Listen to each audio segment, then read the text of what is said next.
So hey guys, welcome back to the Calculus Guy YouTube channel. Today in this video we'll be solving question 1, 2 and 3 of this exercise.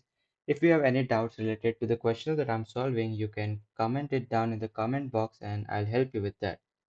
So the first question, we have to differentiate sine x square plus 5. I'll be going very slowly to make you understand each and every question. So as we can see, this function will have to differentiate first sin x and then this inside function which is x squared plus 5 using chain rule. So the first thing that we have to do is assume this entire function as sin x so that we can solve it normally. So we know that the differentiation of sin x is cos x.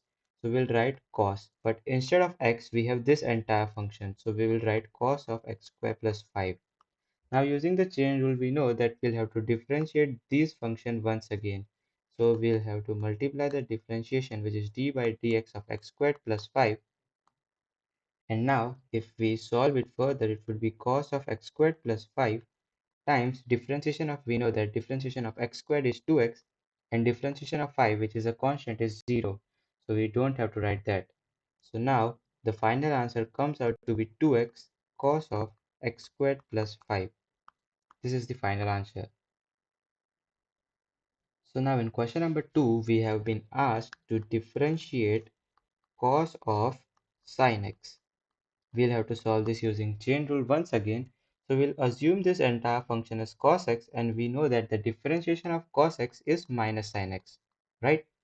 So now we'll write the differentiation of cos x as minus sine, but the x is sin x here. So we'll write minus sine of sin x.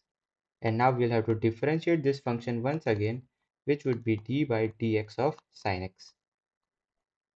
Now if we solve this further, we'll be left with minus sine of sin x times the differentiation of sin x is cos x.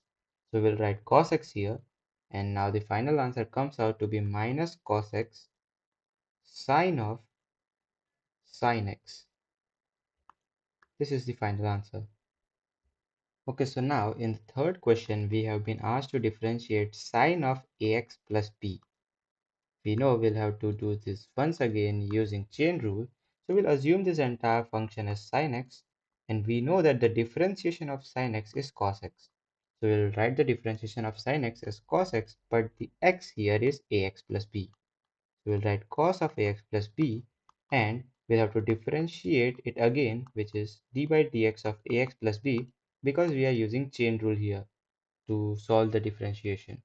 So now we are left with cos of ax plus b, and now we know that the differentiation of ax, will write it d by dx. A will come out because a is a constant and will differentiate x, plus the differentiation of b will be 0 because the differentiation of every constant is 0. So the final answer will be dx and dx cancel out, and the answer is a cos ax plus b. Use brackets so that the teacher knows that you have written everything correctly. Okay, so we have solved question 1, 2 and 3 in this video. In the next video, we'll be solving question number 4, 5 and 6. If you have any doubt related to question 1 to 3, you can write it in the comments. Okay, thank you.